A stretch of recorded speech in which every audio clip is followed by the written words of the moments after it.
Bienvenue dans le podcast 100K Révolution.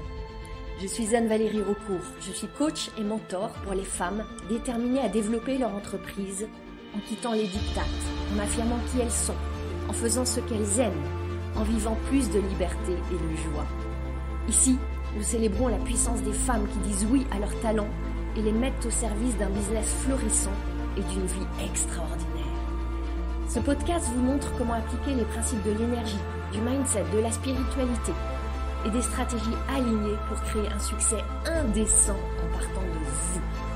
Vous allez créer vos premiers 100K par an, puis par mois. Je l'ai fait. Vous pouvez le faire aussi. C'est la 100K Révolution.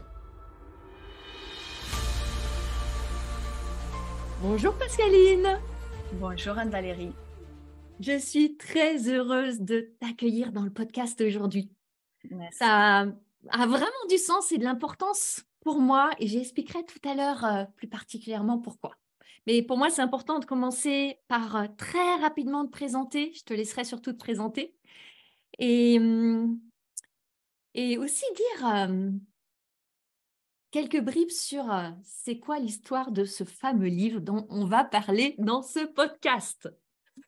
Avec joie. C'est important pour moi de dire que j'ai eu la joie et j'ai encore la joie de t'accompagner dans le développement de ton activité. Et joie en fait de te voir éclore sur les réseaux sociaux, affermir ton message, oser plus, créer des choses extraordinaires. Et pour moi, vraiment, alors toutes les auditrices qui écoutent le podcast ne te verront pas, mais je les inviterai à aller te voir sur tes réseaux sociaux, etc. Tu incarnes vraiment, comment dire, j'ai envie de dire le féminin rayonnant. Il y a quelque chose de souverain, d'équilibré et en même temps de pétillant, de pétillant, de pétulant, pétillant et pétulant. J'adore ton énergie. Et alors je pourrais te présenter en disant que tu es naturopathe, praticienne de shiatsu, mais j'aime pas les boîtes, j'aime pas enfermer les femmes notamment dans des étiquettes, etc. Donc je te laisserai dire qui tu es et te présenter. En tout cas, je te trouve extrêmement inspirante et je revois en particulier ce moment où j'avais écouté un audio que tu m'avais laissé, où tu me partageais quasi en avant-première le fait que tu avais été contactée par Hachette. Et c'est quelque chose que tu as créé, co-créé en posant l'intention, en activant des actions, etc. Et à un moment, cette magie est arrivée. Je sais qu'il y en a beaucoup qui nous écoutent, qui rêveraient de ça, d'être contactés par une grande maison d'édition, avoir une commande de livres. Ça t'est arrivé. Et tu l'as réussi, tu l'as créé ce livre, on va en parler, il s'appelle Ménopause, Métamorphose. Je l'ai là, je vais le montrer. Et il est paru en février chez Hachette, donc c'est tout récent, on est encore dans la phase d'émergence de ces livres. Pour moi, ce livre, je vais juste en dire deux mots, c'est un peu comme un guide de voyage. Nous, les femmes, on voyage sur le fil de cette vie où on a plein de particularités, notamment ces cycles et ces phases particulières à traverser.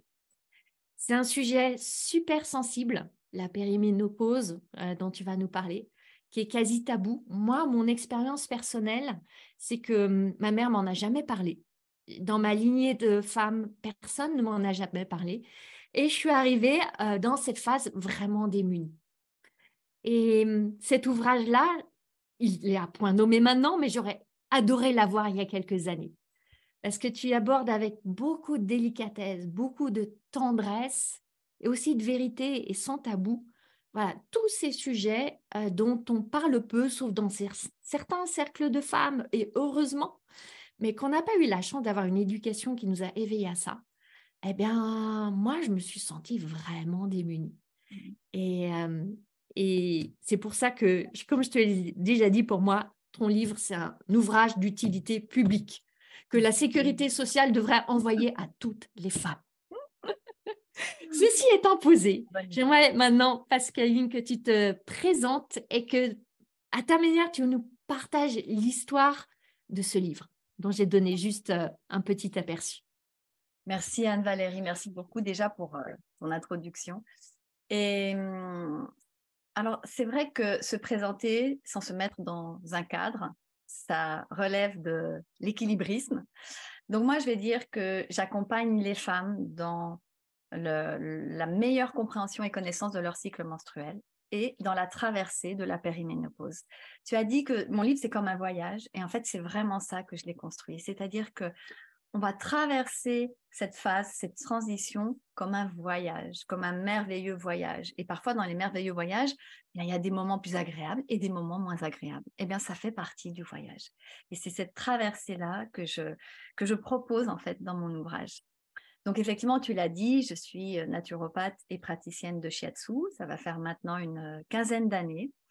Et tout ça a découlé, en fait, cette envie de me, j'aime pas dire reconvertir, mais cette envie de faire évoluer mon activité professionnelle et donc de faire complètement autre chose, puisqu'avant j'étais chargée de mission dans un laboratoire qui fabriquait des lentilles de contact, un laboratoire japonais. Et j'ai eu envie en fait de retourner à la source. Moi, je suis née, j'ai grandi à la campagne et en fait, j'avais toujours cet attrait, cette attirance, cette affinité avec le règne végétal. Et par la naturopathie, c'est ça que je suis allée chercher. Et au départ, je pensais que la naturopathie, c'était uniquement s'occuper des plantes, donc plutôt le côté herboristerie. C'est beaucoup plus que ça. Et je suis ravie d'avoir embrassé cette profession qui permet d'accompagner la personne dans sa globalité. Et puis, donc, depuis 15 ans maintenant que je pratique comme naturopathe, donc, praticienne de shiatsu, le shiatsu étant un soin traditionnel japonais, euh, je savais une chose vraiment très précise, c'est que je voulais accompagner que des femmes. Donc, j'ai d'abord accompagné des hommes, puis des femmes, et puis ça s'est affiné, jusqu'à affiner mon, mon message et puis la période de la vie des femmes que j'avais envie d'accompagner. Et je peux le dire en partie grâce à ton accompagnement. Et, et tout s'est mis, je dis, ça s'est tissé dans l'invisible en fait. Parce que ça s'est fait de manière très progressive. Ce cheminement, il a été d'abord un cheminement sur moi, à la recherche de ce qu'était le féminin, puisque comme pour toi, les valeurs féminines ont été très peu transmises dans ma famille. Donc quand je parle des valeurs féminines, c'est d'expliquer ce qui se passe pour soi en tant que femme. Donc l'arrivée des premières menstruations, l'arrivée de la ménopause, la sexualité, tout ça, on n'en parlait pas du tout dans ma famille. En tout cas, ma mère n'en parlait pas. Même si j'ai deux sœurs aînées qui, elles, ont permis finalement de montrer une autre voie. Mais en tout cas, le féminin en tant que tel était pas abordé et j'ai même envie de dire que ces valeurs-là étaient niées. Elles n'existaient pas en tant que telles. Et donc, ma recherche, mon cheminement, ça a été d'aller explorer ce qu'était ce féminin pour moi. Et c'est passé par mieux connaître mon cycle menstruel, m'accompagner avec ma nature cyclique, m'insérer dans notre société linéaire avec ma nature cyclique. Et c'est ça tout l'enjeu des femmes aujourd'hui, c'est de pouvoir être telles que nous sommes, avec notre nature cyclique, dans cette société, dans ce monde du travail qui est pensé par des hommes, et donc avec une certaine linéarité. Et c'est ça aussi tout le processus que je propose, c'est de pouvoir être soi tel que l'on est avec nos différentes phases, et en même temps montrer que cette nature cyclique peut apporter et porter quelque chose de supplémentaire au monde.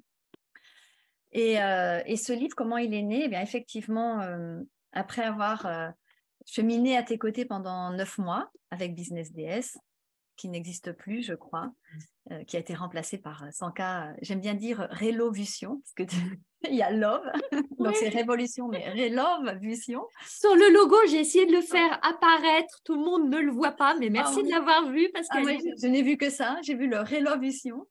De la même manière que je suis arrivée à Business DS parce qu'il y avait DS dedans et que ta société s'appelle Joyissime, mais je dis ouais, ça doit être bien ça.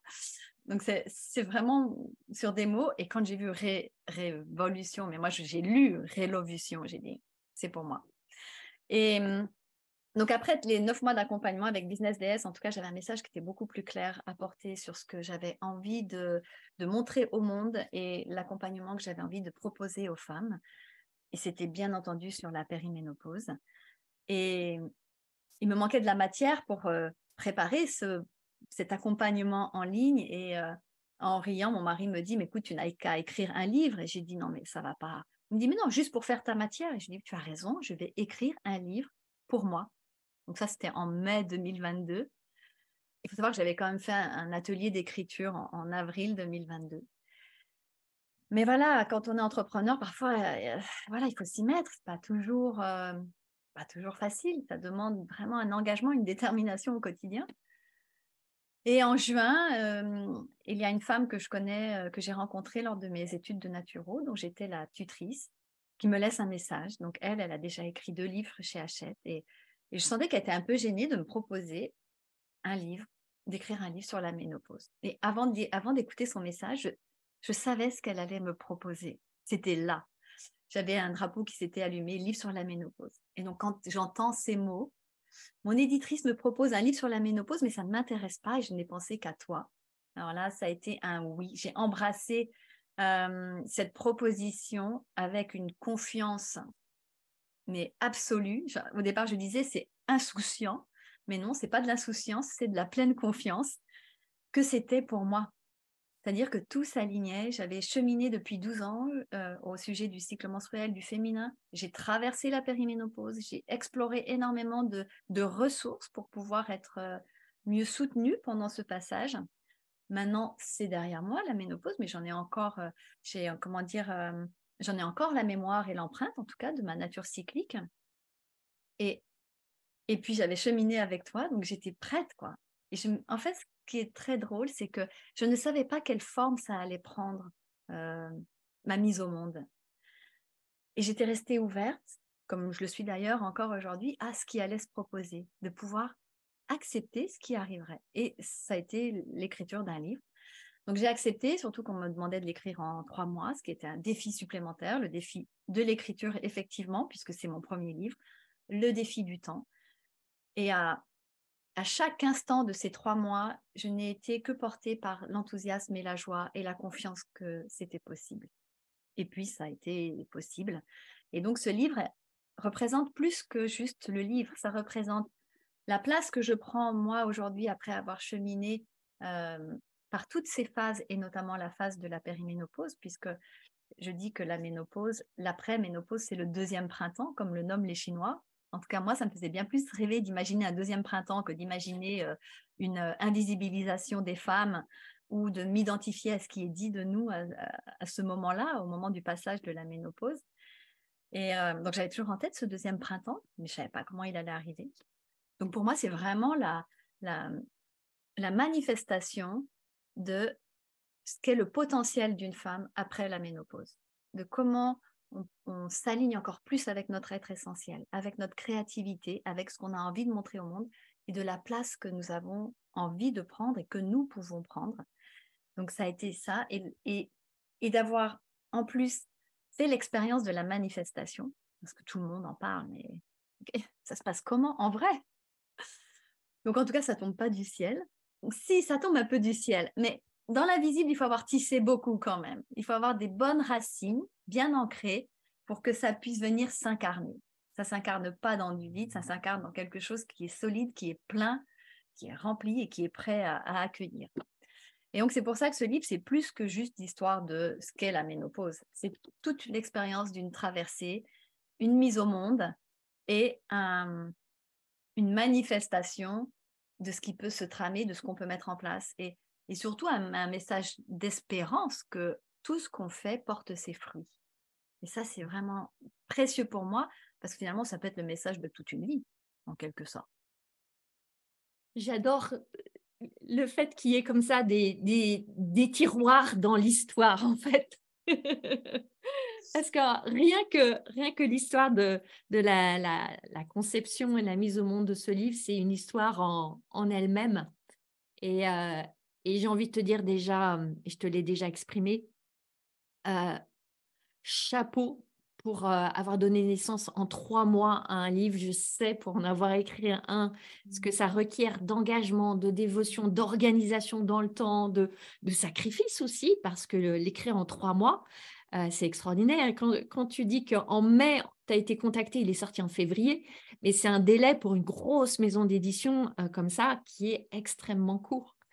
Et c'est pour moi simplement le reflet de à quel point la maturité était là. Euh, Tout était là. Après, néanmoins, les mots mettent du temps à venir danser sur l'écran et il y a les processus de relecture, etc.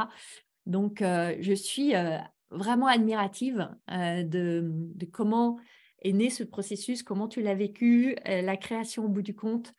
Waouh! Et il y a une chose que j'adore aussi, c'est le titre.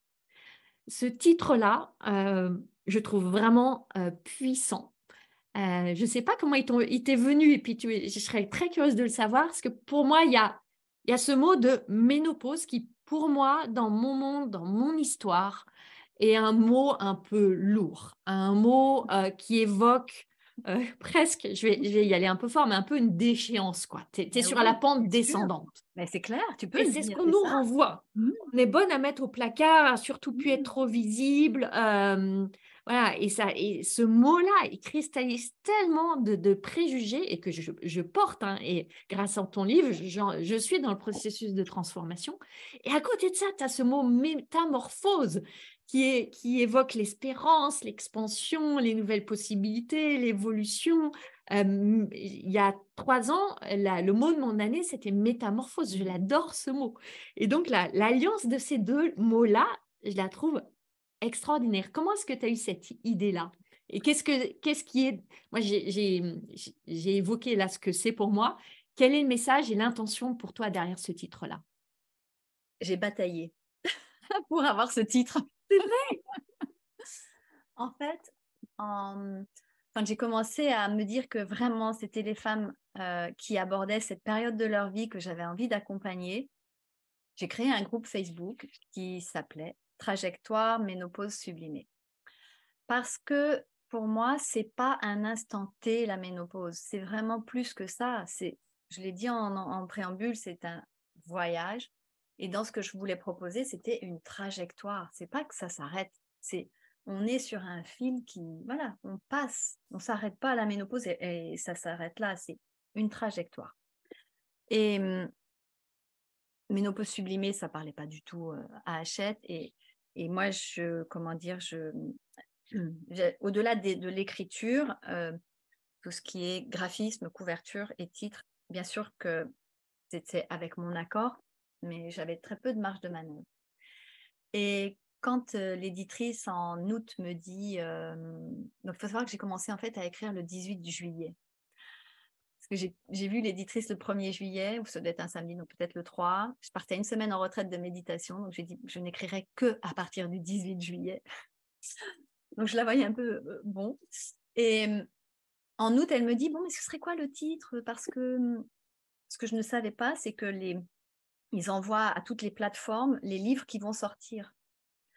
Et je dis ben non. Et j'avais mis dans un de mes textes que j'avais pour vision, que j'envisage de créer un accompagnement pour les femmes qui s'appellerait Ménopause Mindset, puisque ce serait pour des femmes entrepreneurs et comment mettre à son service son cycle menstruel et cette traversée de la ménopause pour pouvoir être plus affirmée et plus alignée avec qui l'on est et le message que l'on veut porter.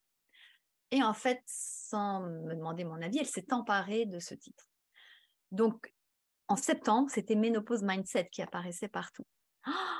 Et là, je me suis dit, non, c'est un titre anglais, ça va bien pour un programme d'accompagnement, mais pour les businesswomen, parce qu'elles sont peut-être habituées avec ce terme-là, mais beaucoup de femmes autour de moi, mindset, ça ne leur parlait pas du tout. Moi, le mindset, c'est cet état d'esprit positif, prêt à évoluer et à agrandir sa réalité.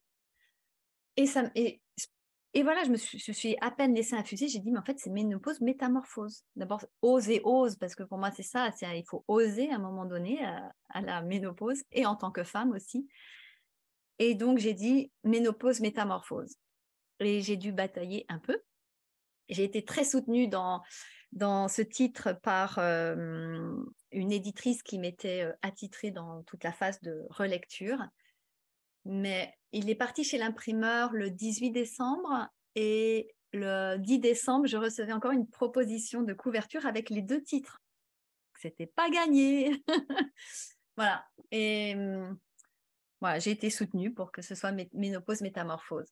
Et c'est vraiment ce cheminement que je propose de manière très simple, de pouvoir faire évoluer ses perceptions un petit peu à la fois tous les jours, en apprenant aussi à mieux se connaître. Et c'est de ça que découle la métamorphose. Mais ce n'était pas gagné. Et l'autre chose sur laquelle je voulais renchérir, c'est par rapport à la vie du livre. Tu disais, tu aimes bien les histoires à tiroir. Ce livre a une autre histoire. C'est aussi comment je prends ma place dans ma famille. Parce que j'ai commencé à travailler sur ma lignée en janvier 2020, à travailler sur l'élaboration de mon arbre généalogique pour aller explorer quelles étaient les mémoires de mes ancêtres que je portais en moi et donc ce qui pouvait me limiter dans mon évolution, dans mon épanouissement. Et l'intention en janvier 2020, quand j'ai commencé à créer cet arbre, ça a été, donc je l'ai fait dans un groupe accompagné là aussi, c'était je prends ma place et je me montre. Et en février 2023, j'ai le livre Ménopause Métamorphose qui montre bien à quel point effectivement l'intention posée il y a 3 ans s'est révélée puisque j'ai pris ma place et j'ose me montrer. Et je dis maintenant, il faut vraiment que nous ayons confiance et que nous soyons clairs et précis dans les intentions que nous posons. Il ne faut pas poser n'importe quoi comme intention au cas où ça se réaliserait. Donc, on ne sait jamais, on peut être surprise et prise de court parfois. Voilà. Donc, c'est encore une autre histoire. Ça a été cette histoire de mon arbre généalogique et moi de comment je prends ma place dans ma fratrie, puisque je suis d'une famille de 5 enfants et que prendre sa place dans une famille de 5, c'est un beau pari aussi. Et en tout cas, prendre sa place telle que je suis et non pas par réaction à qui sont les autres. Et donc, c'est aussi toute cette histoire de mon lien, de mon rapport, de mon positionnement dans ma famille. Merci Pascaline d'amener ce thème de prendre sa place parce que c'est un sujet que je rencontre beaucoup auprès des entrepreneurs femmes, évidemment, que j'accompagne. Il y a très souvent cet enjeu de prendre sa place dans son domaine d'expertise, prendre sa place sur les réseaux sociaux, prendre sa place par rapport aux concurrents. Ça revient très souvent. Et ce que je vois, ou en tout cas ce que je crois, c'est que plus on avance en âge, plus cette question-là, c'est un défi en fait à aborder parce qu'on a le sentiment que plus on avance en âge, moins la société est prête à ce qu'on ait une place en fait. Au contraire, on va un petit peu déranger là dans le tableau, donc il faudrait qu'on se fasse plus petite, plus discrète, moins visible.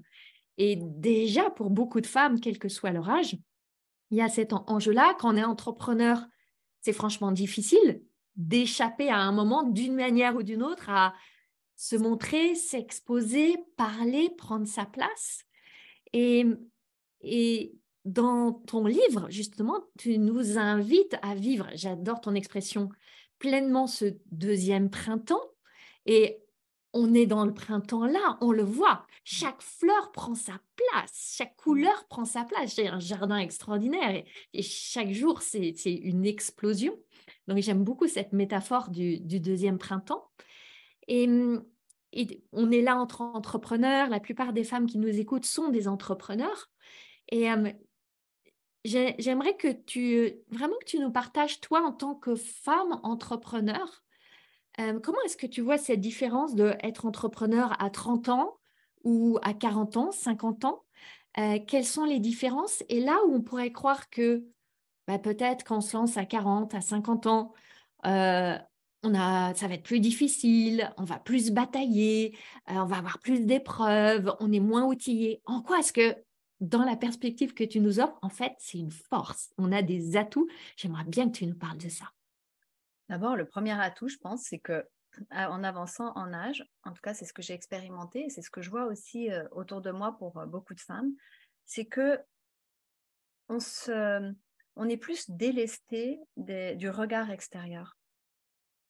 Parce que cette histoire de prendre sa place, en réalité, ce que j'ai compris, c'est que on n'a pas à prendre une place. Notre place, on l'a déjà. On est là sur cette terre et chaque être humain a sa place.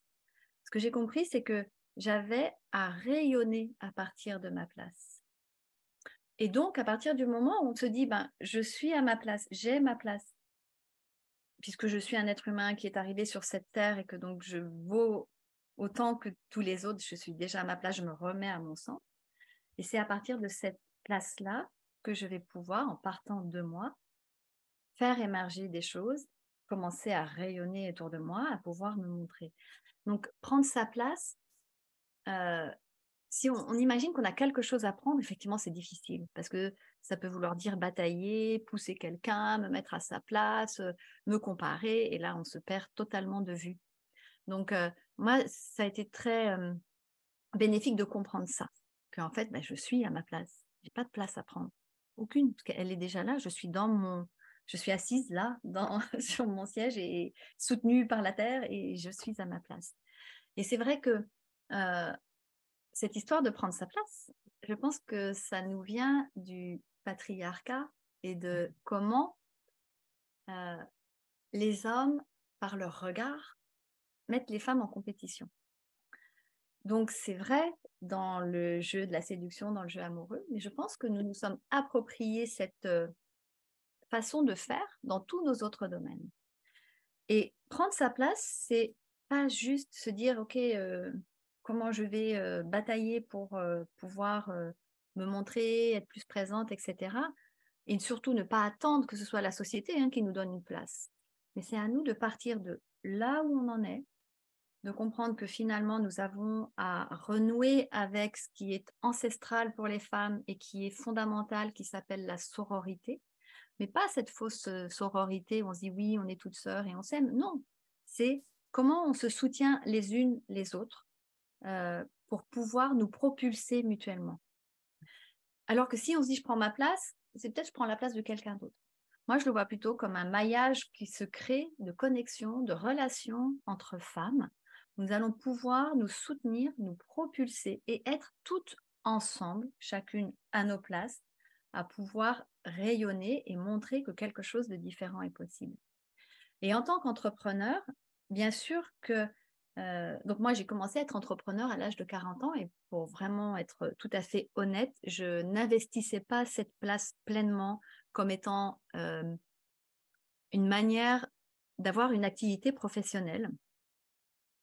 Je me cachais, je ne prenais pas ma place, effectivement. Et j'ai eu la chance de fonctionner par le bouche à oreille, donc je reconnais que c'est une chance inouïe. Donc, je n'avais pas besoin de me montrer, puisqu'on venait à moi. Donc, cette question de place ne s'est pas manifestée tout de suite. Elle a commencé à se manifester depuis... oui, ça correspond bien, en fait, au moment où j'ai passé où j'ai traversé la ménopause, où j'ai eu envie, en fait, que quelque chose change, où j'ai eu cet appel de porter un message et donc ce besoin de me professionnaliser mon activité, de me dire, je suis entrepreneur. J'ai une société et ce n'était pas quelque chose d'évident pour moi. Et donc, je trouve que l'avancée en âge et de se dire que j'avance en pouvant porter un message qui va être peut-être inspirant et encore, j'ai envie de dire, qui va pouvoir porter d'autres personnes, moi, ça me porte aussi, ça me nourrit. C'est-à-dire, je pars de quelque chose qui me nourrit. Et ce qui a fait qu'aujourd'hui, je suis dans cette position-là, dans cette posture, ça a été aussi de comprendre que je n'avais pas besoin de fonctionner comme un homme pour être une entrepreneur. Puisque je le disais, la société est plutôt linéaire, le mode de fonctionnement est linéaire et on n'a pas à leur en vouloir de ça. Mais nous n'avons pas à nous en vouloir d'être cycliques. Parce que souvent, c'est ça qui nous est renvoyé, c'est que évidemment, on a certaines phases du cycle, on a beaucoup d'énergie, et donc là, on est prête à à y aller. C'est l'énergie du printemps, l'assiette qui monte, plusieurs projets à la fois. Et ensuite, l'énergie de la mer, où là, on est dans le relationnel, où on aide, on entoure, on protège. Donc ça, c'est très valorisé par la société, ces deux phases-là. Et ensuite, arrive la période prémenstruelle, où là, ça commence à être un peu plus chaotique, et la période des menstruations, où nous sommes fatigués. Et dans ces deux dernières phases, en fait, souvent, on s'en veut de ne plus avoir la même énergie. On s'en veut de ne plus être aussi opérationnel. Et donc, plutôt que de profiter de ce que ces phases-là nous apportent, qui sont riches en vision, en intuition, en créativité, on se flagelle de ne pas avoir la même énergie. On essaie d'avoir cette même énergie, donc ça nous demande un effort presque surhumain pour y arriver. C'est-à-dire, nous sommes des superwomen au quotidien, il faut le savoir, avec notre nature cyclique, parce qu'on essaye de rentrer dans un moule qui n'est pas fait pour nous. Donc, on est toutes des superwomen au quotidien. Et moi, ça a été ça qui a été très fort. Ça a été de comprendre que je pouvais m'insérer en tant qu'entrepreneur avec ma nature cyclique dans cette société qui est plutôt formatée pour être linéaire. Et de montrer que c'est possible. Et ça a été comme ça, en fait, que j'ai décidé de fonctionner. Donc, j'ai beaucoup fonctionné avec mon cycle. Ok, là, je sais que dans cette phase-là, je vais pouvoir être plus organisée. Dans celle-ci, je peux être plus sur les réseaux parce qu'il y a plus de facilité dans le lien. Et puis, d'aller retourner dans ma grotte quand il y avait besoin. C'est-à-dire, je me pose, je laisse venir les visions, les intuitions et qui m'aident, mois après mois, comme ça, à affiner aussi ce dont j'ai envie pour moi. Et ça a été toute cette traversée-là qui m'a permis de me retrouver, j'ai envie de dire, en connexion avec mon être essentiel, avec mes valeurs profondes, avec mes besoins et surtout de me respecter dans mes besoins, de ne pas attendre que ça vienne de l'extérieur. Moi, j'avais aussi tendance à attendre que les choses viennent de l'extérieur et j'ai eu ce retournement où j'ai compris que la société ne me donnerait pas ce que je veux en tant que femme, mais que c'était à moi de me montrer, de prendre cette place en tant que femme, que si j'avais des besoins perso à respecter, que c'était à moi de me dire oui ou non, c'est-à-dire de me dire des vrais oui, de me dire des vrais non. Oui, là je peux, non, là je peux pas. Donc bien sûr, ça fait bouger tout l'entourage quand on commence à adopter ce mode de fonctionnement. Et c'est là où c'est fabuleux. C'est parce que l'entourage, en fait, se rend compte aussi que lorsque la femme, donc je parlais pour moi, mais d'autres femmes vivent ça, lorsque l'on est en pleine possession de ce féminin, de cette nature cyclique qui nous appartient, eh bien, ça rayonne aussi sur la famille. Parce qu'on sait mieux se positionner, on sait mieux à quel moment on va pouvoir être disponible ou pas, à quel moment où je vais avoir besoin de me remplir moi pour ne pas donner à partir de quelque chose de vide, mais à partir de quelque chose qui est plein à l'intérieur de moi, de manière à ne pas en vouloir aux autres que je donne tant et qu'ils ne me rendent pas en retour. Là, c'est la mère sacrificielle qui parle souvent comme ça, avec tout ce que je fais pour toi. Donc, j'ai bien connu tout ça. Et donc, le fait de passer au travers du cycle menstruel, et donc ensuite de comprendre qu'à la périménopause, c'est un peu comme si on était en période prémenstruelle puissance 10. Donc oui, c'est pas drôle, ça risque de faire frémir certaines, mais c'est ça la réalité.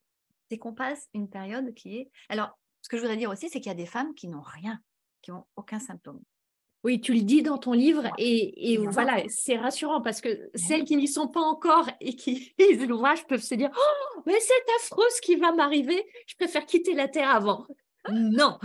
Non, il y a plein de femmes, il y a pratiquement une femme sur deux qui vit ça très bien.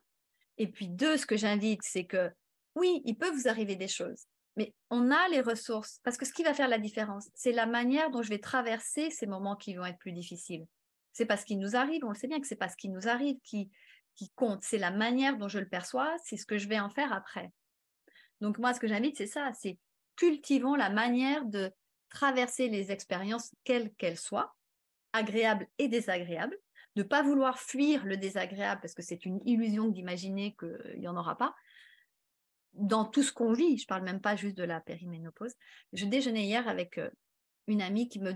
Non, j'ai eu une cliente en session individuelle début de semaine qui me disait « Ah, je suis en train de lire un livre fabuleux qui parle de comment vivre ses émotions sans souffrir. »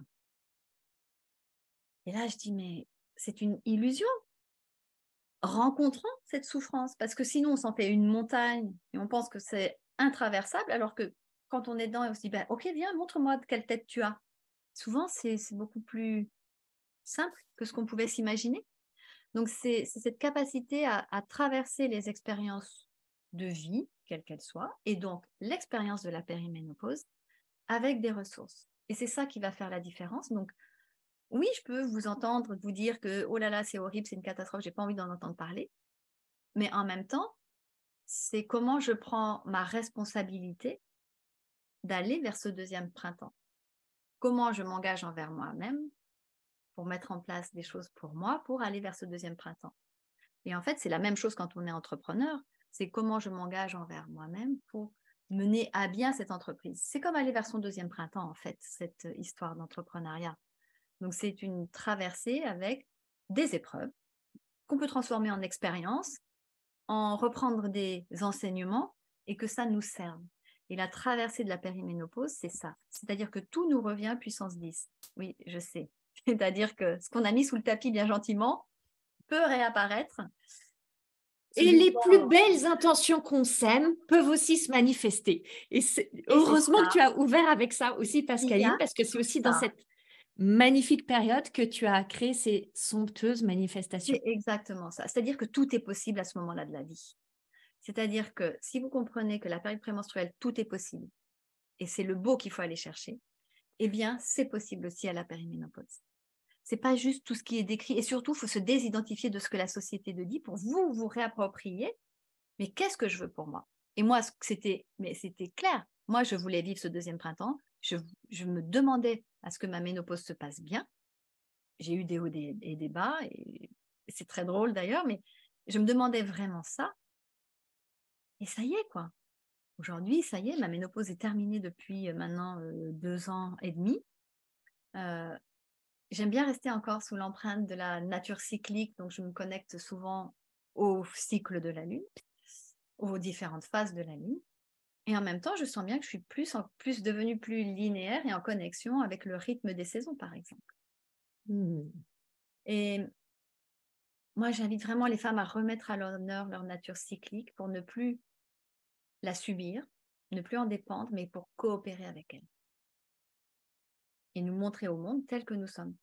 Parce que ma fille qui travaille dans les neurosciences, par exemple, elle me disait que actuellement, il y a beaucoup plus d'hommes, d'ailleurs pratiquement 90%, je crois, d'hommes qui développent notamment les tests de réalité virtuelle.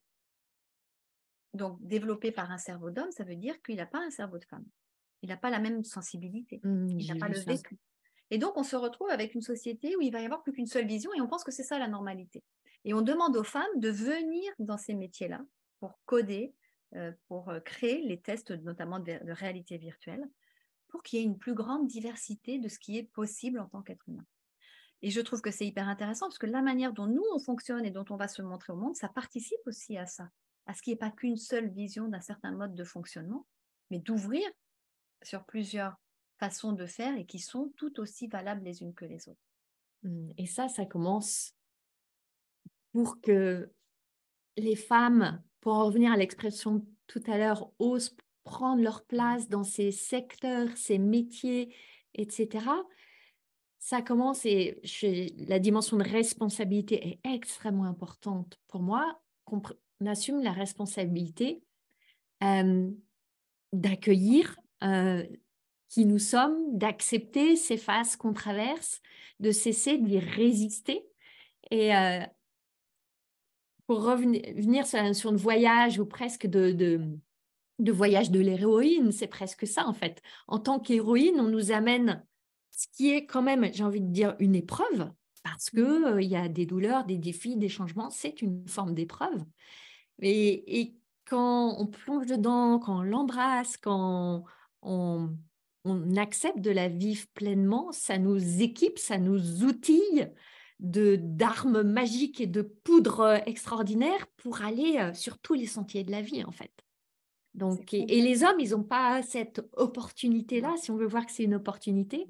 Et pour refaire le pont avec nos chemins d'entrepreneurs, quand on cultive cette capacité à accueillir les défis, à accepter les épreuves, à tomber, à se relever, à transformer le défi en challenge qui nous stimule, en avoir cette nouvelle possibilité d'un nouveau printemps, mais en tant qu'entrepreneur, on est inarrêtable en fait. C'est ça. Et en plus, je lisais il y a quelques mois, j'avais lu un post sur Instagram, je crois. C'était une étude anglaise qui disait qu'il y avait, je ne saurais pas dire quel pourcentage, mais un certain pourcentage de femmes qui arrêtaient de travailler au moment de la ménopause, tellement l'inconfort était invalidant. Je me dis, mais comment ne pas... enfin, et je les comprends, hein, c'est vrai que ça peut être très invalidant. C'est pour ça que je dis qu'il faut préparer, parce que plus on le prépare, et plus on...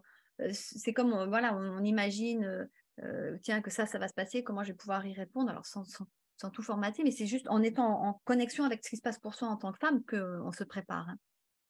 Hein. Eh ben, on peut relever ce défi-là plus facilement que d'un seul coup se retrouver avec tout me tombe dessus. J'ai jamais compris ce qui se passait pour moi dans mon cycle menstruel, par exemple. Et d'un seul coup, là, c'est effectivement un plus gros défi à passer. Alors que si on prend cette notion de trajectoire et de voyage, comme pour l'entrepreneuriat, c'est-à-dire que ça commence et puis ça se développe, et puis il y a des hauts et puis il y a des bas, la période de préménopause peut être ces hauts et ces bas que l'on vit, mais si on les traverse après, waouh, il y a quelque chose qui s'ouvre, qui est beaucoup plus rayonnant et qui participe d'ailleurs à, à nous asseoir fermement là où nous sommes. On est moins ballotté par... d'abord, on est pratiquement plus ballotté par le regard extérieur ou par les jugements qui peuvent être portés par nous. Je trouve qu'il y a aussi bien sûr que la ménopause est très associée avec l'avancée en âge, et c'est tant mieux, c'est ce qui nous est demandé dans la vie, d'avancer en âge. Nous avons un enseignant de méditation commun qui s'appelle Martin Aylward et qui dit la vie c'est one way et nous ne serons jamais aussi jeunes qu'aujourd'hui. Le jour où il a dit ça, j'ai dit mais oui, bien sûr. Donc pourquoi vouloir l'éternelle jeunesse? Ça n'existe pas, c'est une illusion. L'éternelle jeunesse, elle existe dans notre cœur, dans notre tête, dans les projets qu'on a envie de mettre en place. Mais le chemin de la vie, c'est d'aller vers l'avancée en âge et qui nous permet d'avoir cette sagesse qui est là parce que nous sommes passés au travers des expériences et qu'on n'a pas mis un couvercle dessus, et qui fait qu'on n'arrive pas complètement crispé et tendu à ce passage-là en se disant qu'est-ce qui va nous arriver, quoi, c'est la mort demain. Et encore, j'ai envie de dire, on sait quand on a la naissance que le bout du chemin, c'est la mort. On sait quand on a nos premières menstruations que le bout du chemin, pour ce cycle-là, c'est la ménopause. Ça ne nous tombe pas dessus comme ça. Donc c'est tout oui, c'est comment je m'accompagne au quotidien pour pouvoir mettre en place des choses pour moi qui vont avoir du sens avec la vision que j'ai. Alors en tant qu'auto-entrepreneur, ou entrepreneur d'ailleurs plutôt, puisque auto-entrepreneur, je trouve ça réduit. On est toutes entrepreneurs ensemble. Ça fait trop petit, tu es d'accord? C'est comment on avance tout ensemble aussi sur cette voie-là qui s'agrandit de jour en jour, parce que on touche et on éveille des femmes qui ont envie de fonctionner différemment. Justement, tu parles de s'accompagner jour après jour, et dans ton ouvrage, il y a plein de conseils super pratiques, d'exercices, d'expériences, de pratiques dans le champ de la respiration, de l'alimentation, du mouvement, la méditation, etc. Le massage, c'est d'une richesse incroyable. Et je trouve ça génial que tu nous offres toute cette palette-là. Pour celles qui voudraient peut-être aller à quelques essentiels, tu vois, avoir déjà quelques choses à mettre en œuvre à la fin de l'écoute là, de cet échange, qu'est-ce que tu pourras leur recommander de manière très pratique pour, voilà, comment je m'accompagne demain, après-demain, et sans attendre voilà, la fin, même en guise de préparation éventuellement, tu vois. Bien sûr. Alors, moi, dans mon livre, j'ai abordé 5 piliers qui me semblent fondamentaux. Et en fait, non, oui, il y en a 5, mais en réalité, il y en a un qui chapeaute tout, c'est la respiration. Déjà, de prendre conscience que la respiration, c'est ce mouvement entre l'intérieur et l'extérieur, c'est le vivant qui circule à l'intérieur de nous. Et la respiration, c'est notre meilleur outil pour faire baisser la pression. Et aujourd'hui, dans notre société, le système nerveux est quand même mis à rude épreuve et est considéré comme normal un niveau de stress assez élevé. Et donc, un conseil à mettre en place là, tout de suite, c'est de prendre tous les jours idéalement plusieurs petits moments, 5 minutes, pour s'offrir un temps de repos, de répit, de relaxation, de respiration, avant que le corps ne soit complètement épuisé. C'est-à-dire que là, après nous avoir écoutés, vous décidez de vous poser sur une chaise, de ne rien faire, de juste respirer et entrer en rapport avec votre respiration, avec l'air qui entre et l'air qui sort. Juste comme ça, 5 minutes. Et en fait, de déjà apporter des ressources et de la recharge au corps avant qu'il soit complètement épuisé, ça le recharge plus que si vous attendez d'être épuisé et que vous voulez du coup vous reposer. Souvent, ce qui se passe le soir, on se couche parce qu'on est tellement fatigué qu'on s'endort tellement on est fatigué, ou d'ailleurs on ne s'endort pas tellement on est fatigué. Et donc, la qualité de nos nuits, elle est aussi générée par la qualité des temps de répit, de repos, de relaxation, de respiration, d'automassage que j'ai pris pour moi dans la journée. Donc, l'idéal, c'est, je sais pas, à 11 heures, je fais une pause de 5 minutes. Il y a plein d'applications de respiration sur la cohérence cardiaque ou autres, ou ce que vous connaissez, ou des étirements. Mais juste, on prend 5 minutes. Et en fait, ne serait-ce que de s'étirer déjà, ça crée de l'espace à l'intérieur de soi. Et on peut continuer. Alors que si on est pendant 3 heures acharné sur ce qu'on doit faire, en fait, à un moment donné, le cerveau sature et on ne sait plus. Oui, on tient par la force, c'est-à-dire on tient comme ce qui nous est demandé de tenir, on tient bon à tout prix. Et j'aimerais vraiment que les femmes lâchent le je dois tenir bon à tout prix. C'est je tiens bon, je tiens ce que j'ai à tenir, mais tout en régénérant mon corps. Et ça peut être aussi 5 minutes l'après-midi, juste pour s'allonger. Et ça peut être mis en place maintenant, tout de suite, aujourd'hui, après nous avoir écoutés. Pourquoi je vous dis ça? C'est parce que le système hormonal est très sous la dépendance du système nerveux. Et donc, plus le système nerveux est tendu et un peu à bout de souffle, et plus le système hormonal risque de cafouiller dessous. Et donc, mesurer comment certains inconforts qui vous arrivent peuvent être en lien avec le stress qui est là. Alors, quand je dis stress, ça peut être plein de choses, parce qu'aujourd'hui, on fourre tout sous le mot stress, mais sur, on va dire, ce qui vous tend le plus à l'intérieur. Voilà. Qu'est-ce qui vous tend le plus à l'intérieur aujourd'hui? Et oh, tiens, j'ai un symptôme. Ah tiens, j'ai une bouffée de chaleur alors que je suis très tendue. Oui, c'est normal. Donc, vraiment d'avoir cette conscience que vous avez à chouchouter votre système nerveux. La deuxième chose qui peut être mise en place tout de suite, c'est... alors moi, au niveau de l'alimentation, je suis vraiment très ouverte. Je ne peux absolument pas donner de... ce que je trouve que l'alimentation doit rester un plaisir, mais ça va être de reconnaître l'alimentation émotionnelle. Vous savez, quand... vous êtes fatigué, énervé ou je ne sais quoi, puis hop, on va manger, mais on ne mange pas parce qu'on a faim, on mange pour venir combler quelque chose. Et ça fonctionne hyper bien. Quand on mange, ça coupe tout de suite. Si, faites l'expérience d'être, je ne sais pas, pensez à un souvenir qui vous met en colère. Restez bien dans ce souvenir-là, sentez-là, parce qu'on est très forte aussi pour nous créer nous-mêmes dans notre cerveau alors qu'il n'y a rien autour de nous, nos stress. Donc, pensez à un truc qui vous met en colère. Prenez un aliment qui vous fait du bien, donc ça peut être un carré de chocolat ou si vous êtes plus, je sais pas, un morceau de fromage, ce que vous voulez, et dégustez-le. Et puis essayez de repenser à cet événement. Et en fait, vous verrez qu'il a été diminué par, je ne sais pas combien, par 10, et que même parfois c'est dur, on ne peut même pas retrouver l'événement. Donc, c'est de faire cette part des choses entre je mange pour me faire plaisir et pour nourrir mon corps, et je viens manger parce qu'il y a quelque chose qui ne va pas. Et en fait, plutôt que d'aller voir ce que je suis en train de traverser, eh bien, je viens couper ça par l'alimentation. Donc ça s'accompagne aussi. C'est vrai que c'est pas facile parce que ce sont des mécanismes qui sont souvent ancrés depuis la petite enfance. Je pense notamment à une cliente qui est aujourd'hui plus de 50 ans et quand elle était enfant, le contexte familial faisait qu'en fait, elle était obligée de se lever la nuit pour manger. Et donc là, aujourd'hui, elle a 50 ans, elle ne vit plus avec ses parents, elle est quand même affranchie d'une grande partie d'injonctions. Eh bien, elle se lève la nuit encore manger. Et ça, typiquement, c'est une alimentation émotionnelle. C'est pas qu'elle a faim, d'ailleurs, elle le dit, non, j'ai pas faim. Mais c'était mon moyen de survie à l'époque. Donc, c'est aussi remercier ce qu'on a mis en place, qui nous a servi à un moment donné, mais qui nous sert peut-être plus aujourd'hui. Donc ça, c'est peut-être déjà une étape au-dessus, mais c'est intéressant quand vous mangez de vous poser, ah tiens, là, est-ce que j'ai faim ou j'ai pas faim?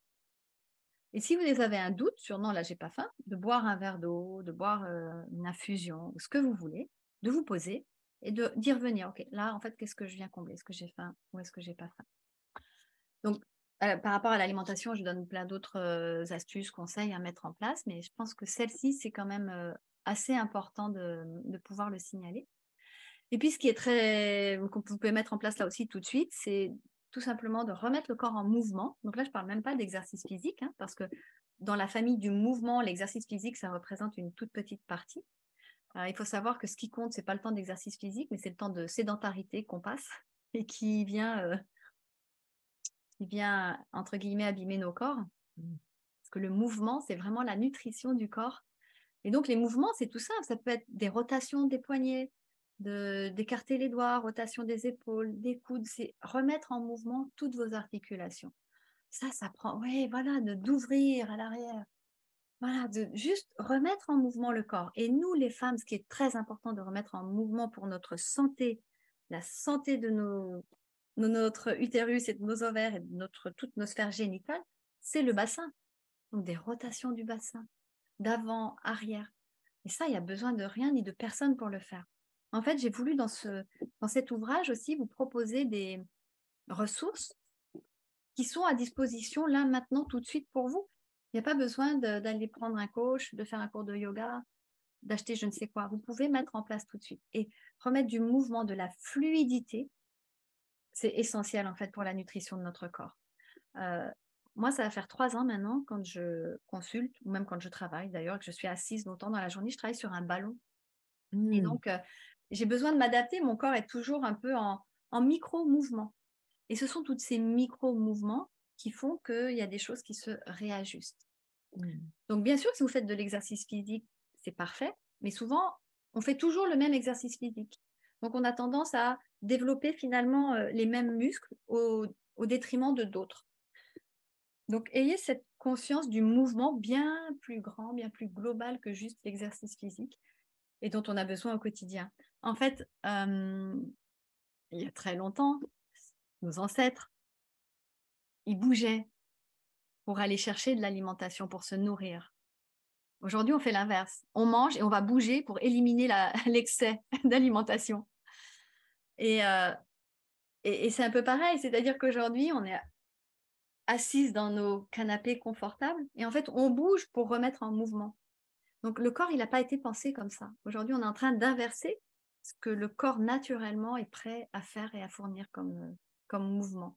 Donc ça, je trouve que c'est aussi intéressant de semer cette graine-là pour se dire, tiens, c'est vrai, comment je bouge en fait dans ma journée? C'est quoi mon premier mouvement? Merci beaucoup de montrer que c'est des petites choses, des petites actions. Qu'il n'y a pas il y a déjà un chamboulement dans notre vie, qu'il n'y a pas à chambouler d'autres choses en même temps, qu'au contraire, c'est des tout petits changements par lesquels on va s'accompagner. Et c'est rassurant de se dire on peut soi-même s'accorder de manière très simple, sans bouleverser nos habitudes, ce réconfort dont on peut avoir besoin dans cette période-là. Ouais, c'est évident. Et il y a peut-être 2 choses que les femmes peuvent se poser comme question. C'est que souvent, j'entends qu'ils me disent qu'elles n'imaginaient même pas que la sexualité pouvait exister après la ménopause. Et c'est très important de s'approprier le champ de sa propre sexualité parce que ça donne une énergie supplémentaire, ça redresse. Donc moi, j'invite vraiment les femmes à se réapproprier ce champ-là. Et puis, ce qui revient souvent aussi, c'est les bouffées de chaleur. Donc, il faut savoir que ce n'est pas une fatalité. On peut utiliser cette énergie qui s'échappe. Et c'est très simple de réapprendre à comment la ramener dans mon corps pour qu'elle me fasse du bien. Et donc, c'est aussi, je le dis dans mon ouvrage. Ça fait partie de toute la palette d'exercices et de pratiques que tu proposes, d'une richesse incroyable. Moi, vraiment, grâce à ton livre, j'avais commencé à vraiment explorer le sujet, mais en picorant, en papillonnant. Et là, pour moi, tout y est. Ça m'a vraiment aidé à transformer ma perception déjà, parce que ça commence par la perception avant de passer c'est mon défi. Par le vécu. C'est d'abord la perception avant de l'incarner, de le vivre. Et et je me vois et je vois les femmes que j'accompagne en tant qu'entrepreneur.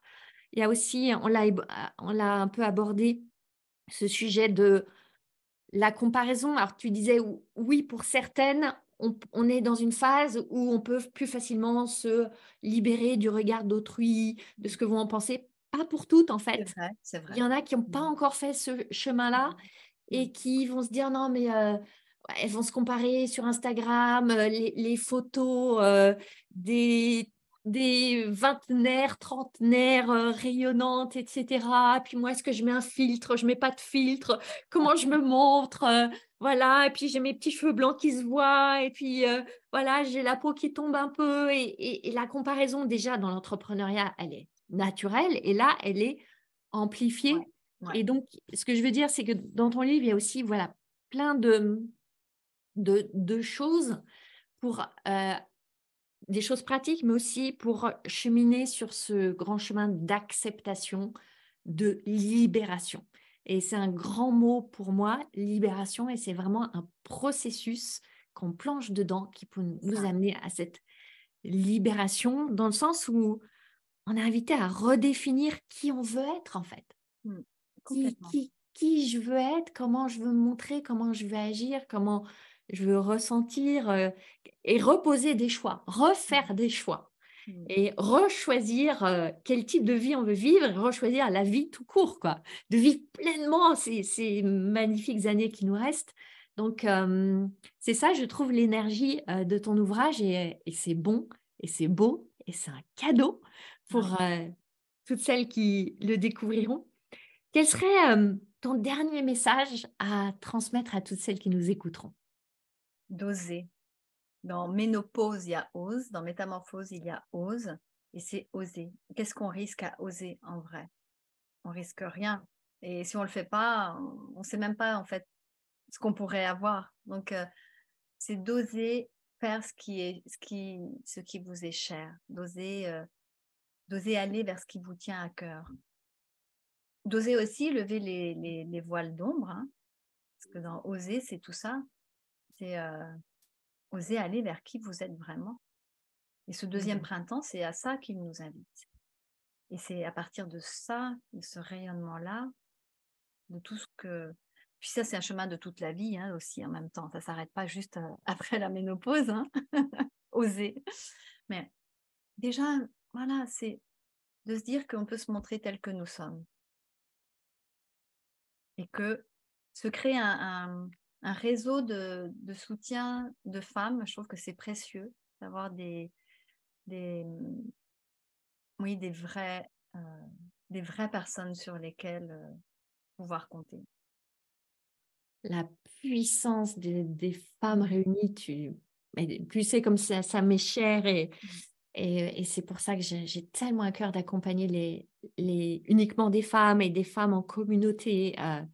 Je suis si souvent émue de voir cette capacité de soutien, et tu utilisais tout à l'heure un mot de se propulser ensemble, pas pour être en compétition avec les hommes, mais parce qu'on est bien ensemble, on veut être des inspiratrices les unes pour les autres.